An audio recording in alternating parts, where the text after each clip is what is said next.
നമസ്കാരം, എല്ലാവർക്കും ഈലേറിന്റെ പുതിയൊരു വീഡിയോയിലേക്ക് സ്വാഗതം. നമ്മൾ നോക്കിക്കൊണ്ടിരിക്കുന്നത് ഭാരതീയ ന്യായ സംഹിതയെ പറ്റിയുള്ള ക്ലാസ്സുകളാണ്. ഇന്ന് നമ്മൾ അടുത്ത ഭാഗത്തിലേക്ക് നമ്മൾ പോവുകയാണ്. ഭാഗം 9 അല്ലേ?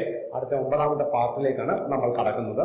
നമ്മൾ കഴിഞ്ഞ ക്ലാസ്സിൽ എവിടെ വരെയാണ് പഠിച്ചു നിർത്തിയതെന്ന് എല്ലാവർക്കും ഓർമ്മ കാണുമെന്ന് പ്രതീക്ഷിക്കുന്നു. അപ്പോൾ നമുക്കിന്ന് അടുത്ത ക്ലാസ്സിലേക്ക് നമുക്ക് നീങ്ങാം. ചില കാര്യങ്ങൾ ഇതിനകത്ത് കൂടുതലായിട്ട് നമ്മൾ മനസ്സിലാക്കി വെക്കേണ്ട സാഹചര്യമുണ്ട്.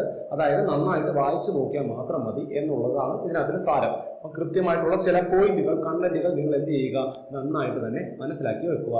അപ്പം 6ാമത്തെ ചാപ്റ്ററാണ് നമ്മൾ പഠിച്ചുകൊണ്ടിരിക്കുന്നത്. നിങ്ങൾക്ക് എല്ലാവർക്കും അറിയാവുന്നതാണല്ലോ, മനുഷ്യ ശരീരത്തെ ബാധിക്കുന്ന കുറ്റങ്ങളാണ്. മനുഷ്യ ശരീരത്തെ ബാധിക്കുന്ന കുറ്റങ്ങൾ. അപ്പോൾ നമ്മൾ ഇന്ന് പഠിക്കാൻ പോകുന്നത്, കഴിഞ്ഞ ക്ലാസ്സിൽ നമ്മൾ 106 വരെയാണ് പഠിച്ചു വെച്ചത്. ഇന്ന് നമ്മൾ 107 മുതലുള്ള ചില ഭാഗങ്ങളാണ് പഠിക്കാൻ പോകുന്നത്.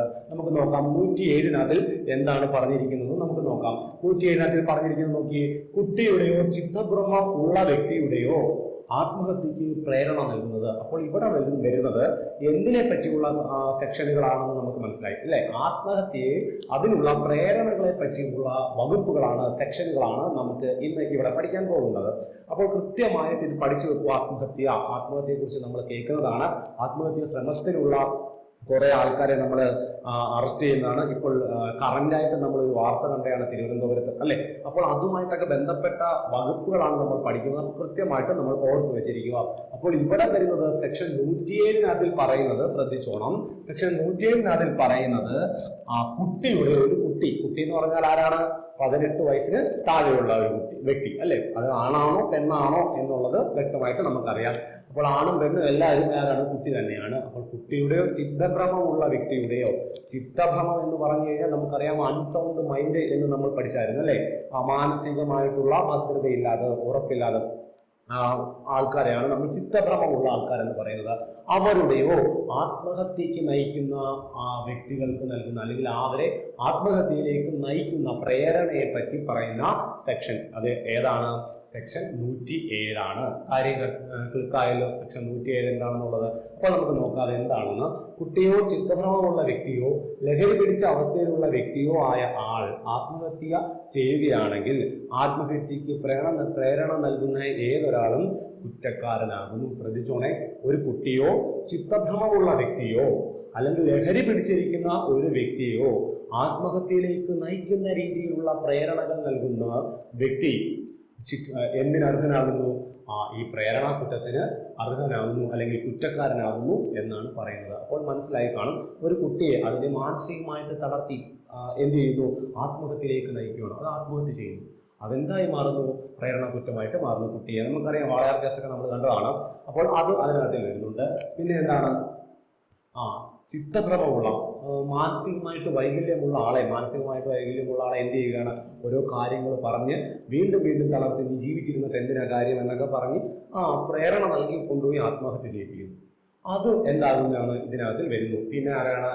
ലഹരിക്ക് അടിമയായിട്ടിരിക്കുന്ന ആൾക്കാർക്ക് അവൻ സ്വബോധം ഉണ്ടായിരിക്കുമോ? ഇല്ല. അങ്ങനെയുള്ള ആളെ എന്ത് ചെയ്യുന്നു? നീ പോയി ചാവുന്നതാണോ നല്ലത്, ഇങ്ങനെ നടക്കുന്നത്, അതിങ്ങനെ പറഞ്ഞ് എന്ത് ചെയ്യണം? ആത്മഹത്യയിലേക്ക് നയിക്കുന്നു. പ്രേരണ നൽകുകയാണ്. പോയി ചാവ്, ട്രെയിനിൽ ചാട്, അല്ലെങ്കിൽ ആക്കി പോയി ചാട് എന്നൊക്കെ പറഞ്ഞ് അയാളെ മരണത്തിലേക്ക് നയിക്കുകയാണെങ്കിൽ അത് ഏതിനകത്തിൽ വരുന്നു? സെക്ഷൻ 107-നകത്തിൽ വരുന്നു. കിട്ടിയല്ലോ, കാര്യം മനസ്സിലായല്ലോ. അപ്പോൾ സെക്ഷൻ 107 ആരെയൊക്കെയാണ് ആത്മഹത്യയിലേക്ക് പ്രേരണ നൽകുന്നത്? കുട്ടിയുണ്ട്, അതേപോലെ തന്നെ അൺസൗണ്ട് മൈൻഡ് ഉണ്ട്, അതായത് എന്താണ്? ഭ്രാന്തുള്ള വ്യക്തികളെ, അതേപോലെ തന്നെ ലഹരിക്കടിമയായിട്ടുള്ള വ്യക്തികളെ, ഇവരെയൊക്കെ എന്ത് ചെയ്യുന്നു? ആത്മഹത്യ പ്രേരണ നൽകുന്നതിനെ പറ്റി പറയുന്ന വകുപ്പാണ് സെക്ഷൻ 107. കിട്ടിയല്ലോ.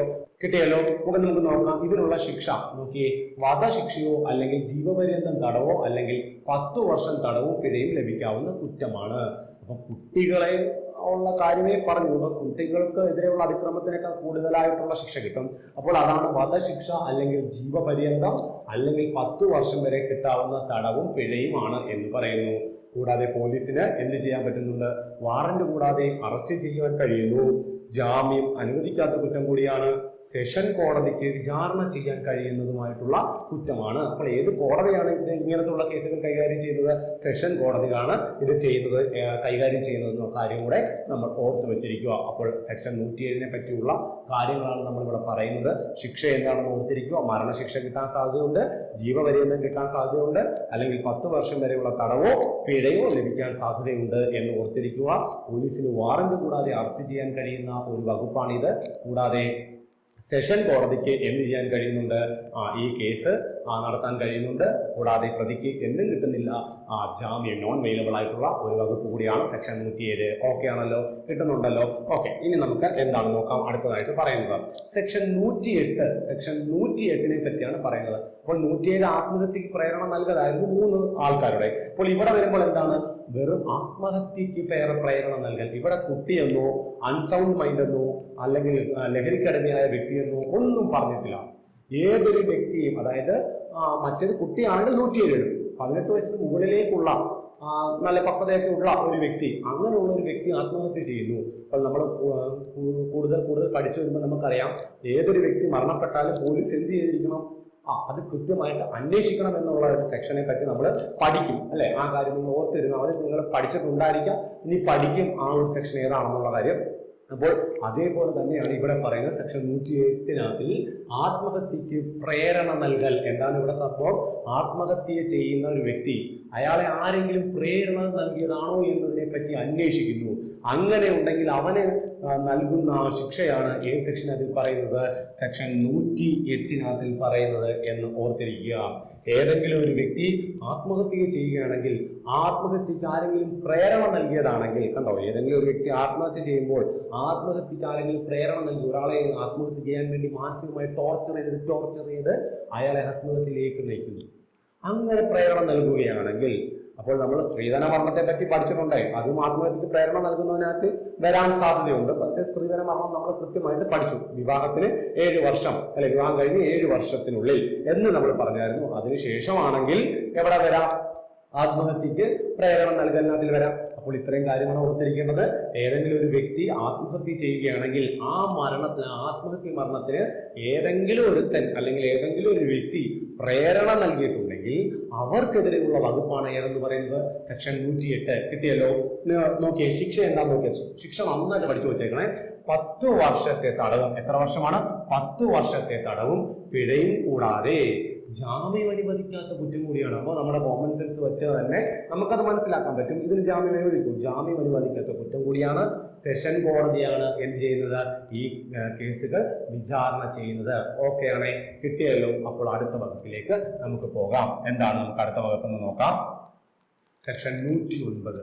സെക്ഷൻ 109 അതിൽ പറയുന്നു കൊലപാതകത്തിനുള്ള ശ്രമമാണ്. കൊലപാതകത്തിനുള്ള ശ്രമം. ഒരു വ്യക്തി എന്ത് ചെയ്യുന്നു? കൊലപാതകം നടത്തുവാനുള്ള ശ്രമം നടത്തുന്നു. നോക്കി, ഏതെങ്കിലും ഒരു വ്യക്തി പൂർണ്ണമായ അറിവോടെ, ഒരു വ്യക്തി, അതായത് ഞാനാണെന്ന് ഇരിക്കട്ടെ, എനിക്ക് പൂർണ്ണമായിട്ടൊരു അറിവുണ്ട്, എന്താണ്?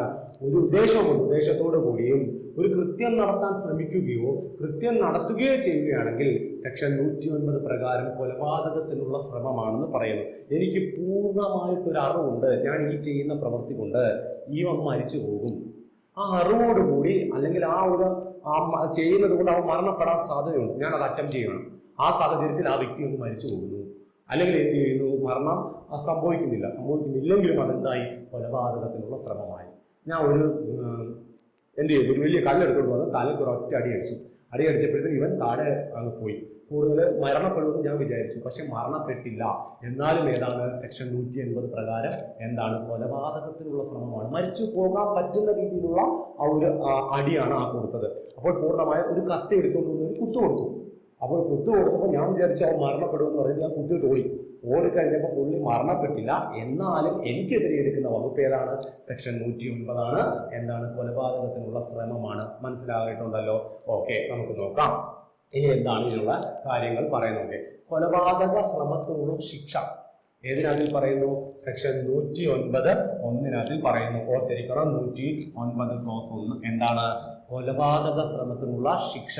നോക്കി, എന്താണ് ഇത്? പ്രകാരം 10 വർഷത്തെ തടവും പിഴയും ലഭിക്കുന്നു. കൂടാതെ ജാമ്യം അനുവദിക്കാത്ത കുറ്റമാണ്. പോലീസിന് വാറന്റ് കൂടാതെ അറസ്റ്റ് ചെയ്യാൻ കഴിയുന്നതാണ്. അപ്പോൾ എന്ത് ചെയ്തു? പോലീസിന് വാറന്റ് കൂടാതെ അറസ്റ്റ് ചെയ്യും. അപ്പോൾ തന്നെ നമുക്കറിയാം എന്ത് കിട്ടത്തില്ല, ജാമ്യം കിട്ടത്തില്ലെന്ന് നമുക്ക് മനസ്സിലാക്കുന്നതാണ്. എത്ര വർഷം വരെ കിട്ടും ശിക്ഷ? 10 വർഷം വരെ തടവും പിഴയും ലഭിക്കുന്ന കുറ്റം കൂടിയാണ് ഏതെന്ന് പറയുന്നത് നമ്മുടെ കൊലപാതകത്തിനുള്ള ശ്രമം എന്ന് ഓർത്തിരിക്കുക. കൊലപാതകത്തിനുള്ള ശ്രമം നടത്തുന്നത് മൂലം ഏതെങ്കിലും വ്യക്തിക്ക് ദേഹോപദ്രവം ഏൽക്കുകയാണെങ്കിൽ ശിക്ഷ ജീവപര്യന്തം തടവായിട്ട് മാറുന്നു. നോക്കി, ഏതെങ്കിലും ഒരു വ്യക്തിക്ക് ദേഹോപദ്രവം, കഠിനമായ ദേഹോപദ്രവമുണ്ട്, അപ്പോൾ ദേഹോപദ്രവം ഏൽക്കുകയാണെങ്കിൽ അത് എവിടെ വരെ പോകാറുണ്ട്?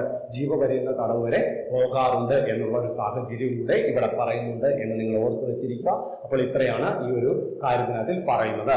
അപ്പോൾ ഇനി നമുക്ക് അടുത്ത എന്താ പറയുന്നത് നോക്കാം. സെക്ഷൻ 110. സെക്ഷൻ 110 എന്തിനെ കുറിച്ച് പറയുന്നു, എന്ത് പറയുന്നു എന്ന് നമുക്ക് നോക്കാം. കുറ്റകരമായ നരഹത്യ ചെയ്യാനുള്ള ശ്രമമാണ്. അതായത് കുറ്റകരമായിട്ടുള്ള നരകത്തെക്കുറിച്ച് നമ്മൾ പറഞ്ഞിട്ടുണ്ട്.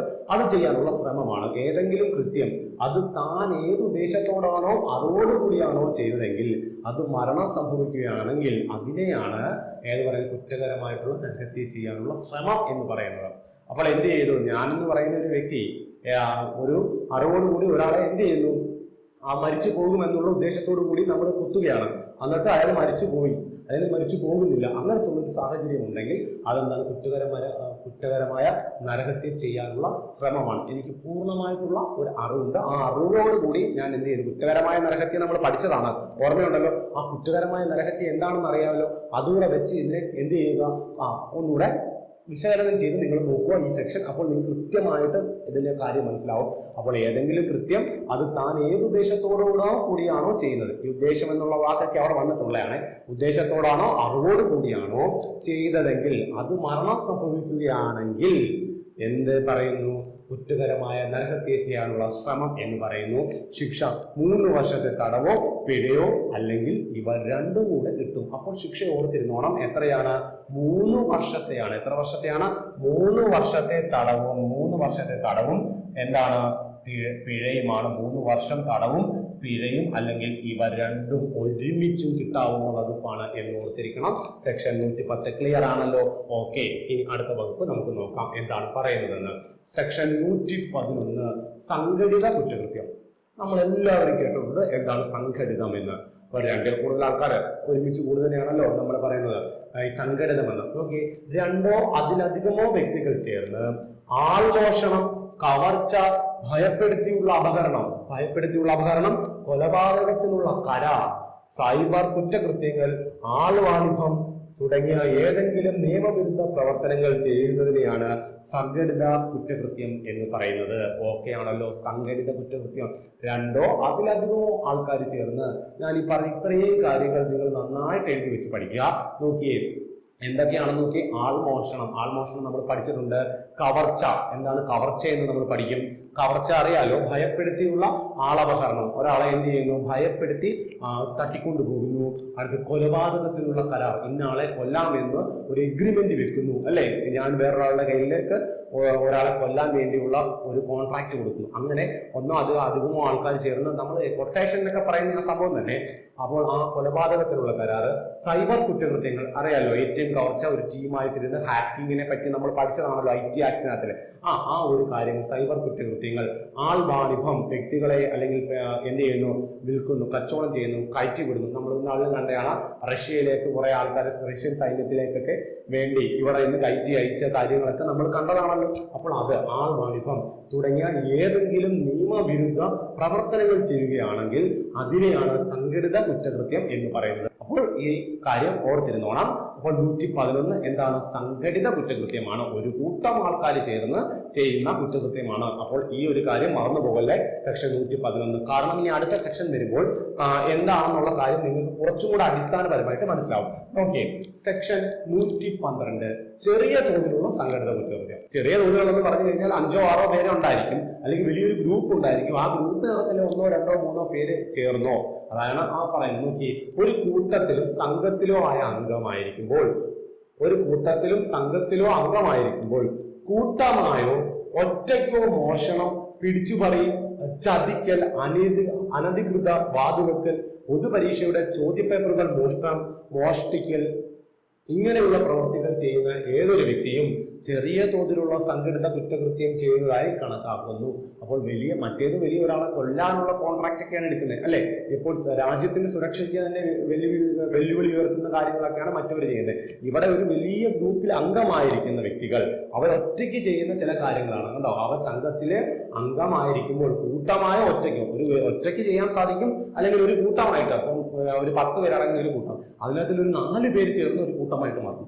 അവര് മറ്റവരുടെ കൂടെ അറിയാതെ ചെയ്യുന്ന ചില പ്രവൃത്തികളുണ്ടായി, അല്ലെങ്കിൽ കൂട്ടത്തിൽ ഒരു വ്യക്തി അവൻ ഒറ്റയ്ക്ക് ചെയ്യുന്ന ചില കാര്യങ്ങൾ, അങ്ങനെ ചെയ്യുന്നതാണ് ചെറിയ തോതിലുള്ള സംഘടിത കുറ്റകൃത്യം. അവ എന്തൊക്കെ ചെയ്യുന്നു എന്നാണ് പറയുന്നത്?